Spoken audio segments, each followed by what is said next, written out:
ఇక పశ్చిమ గోదావరి జిల్లా ఉండి టీడీపీ టికెట్ పై పంచాయతీ కొనసాగుతుంది. మంతెన రామరాజుకే టికెట్ ఇవ్వాలని కార్యకర్తలు ఆందోళనకు దిగారు. ఉండి టికెట్ రామరాజుకే ఇవ్వాలని నినాదాలు చేస్తున్నారు. భీమవరం జిల్లా టీడీపీ అధ్యక్షురాలు తోట సీతారామలక్ష్మి ఇంటి వద్ద ఆందోళన చేపట్టారు. తోట సీతారామలక్ష్మి ఇంటి వద్ద వంట వార్పు కార్యక్రమం నిర్వహించారు. రైట్, ఇదే అంశానికి సంబంధించి మరిన్ని డీటెయిల్స్ మా ప్రతినిధి భార్గవ్ అందిస్తారు. ఎస్ భార్గవ్. ఉండి అసెంబ్లీలో తెలుగుదేశం పార్టీలో ఉన్నటువంటి అలజడి రోజు రోజుకు కూడా రోడ్డెక్కి తారాస్థాయికి చేరుతుంది. ఇప్పటికే నిన్నటి నుంచి కూడా ఉండి టీడీపీ కార్యాలయం వద్ద నిరవధిక నిరాహార దీక్షలకు దిగినటువంటి ఎమ్మెల్యే రామరాజు వర్గం ఈ రోజు రోడ్డెక్కి అక్కడి నుంచి నిరసనగా కూడా జిల్లా పార్టీ అధ్యక్షురాలు తోట సీతారామలక్ష్మి ఇంటికి చేరుకున్నారు.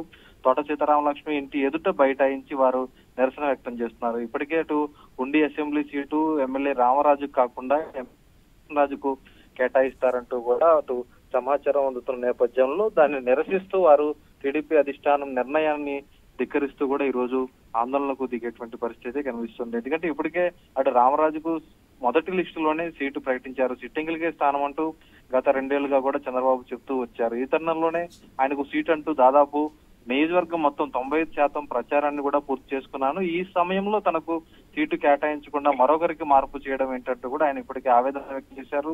చంద్రబాబు వద్దకు వెళ్లి నా ఆవేదన కూడా వెల్లబుచ్చడం అయితే జరిగింది. అయితే చంద్రబాబు నిర్ణయంలో మార్పు ఉండేటువంటి అవకాశం ఎక్కడో కూడా కనబడలేదు. పరిస్థితుల్లో రఘురామకృష్ణరాజుకి ఈ సీటు ఇస్తారంటూ కూడా ప్రస్తుతం సమాచారం అయితే అందుతుంది. దీంతో ప్రస్తుతం రామరాజు వర్గం కేడర్ గానీ లేదంటే ఆయన అభిమానులు గానీ ఈ రోజు ఆందోళనకు దిగిన పరిస్థితి కూడా ఉంది. ఏకంగా జిల్లా అధ్యక్షురాలు తోట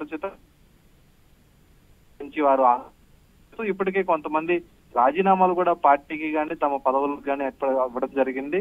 ఆ రాజీనామాలు లోకేష్ కు పంపడం కూడా జరిగింది. అయితే దానిపై అధిష్టానం ఎటువంటి స్పందన లేకపోవడంతో వీరి ఆందోళన ఉధృతం చేసినటువంటి పరిస్థితి అయితే ఉంది. సునీత.